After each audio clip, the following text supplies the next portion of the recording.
Hi there, this is Raksha from Calilio, and in this video, I'll guide you through how to manage caller ID settings.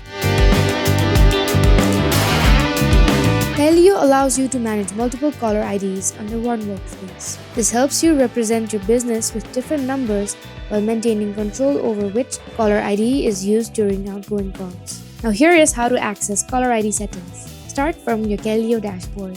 Then click on Settings. Select Caller ID from the menu.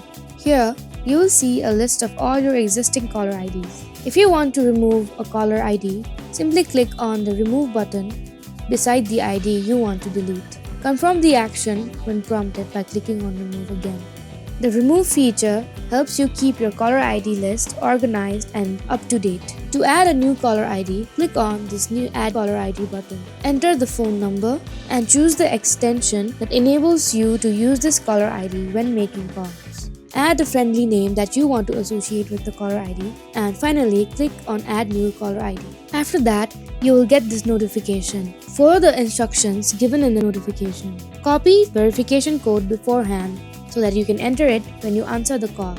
Once you get the call, paste the verification number and you will have your very own brand new caller ID. And that's how you manage caller ID settings in Calilio, from adding new IDs to removing old ones. Managing caller IDs helps you maintain a professional image, especially if you handle multiple departments, campaigns, or clients under one workspace. You can store as many caller IDs as you like, though you can only use one at a time during calls. If you need further assistance, our support team is available 24/7 via the live chat box. Thanks for watching.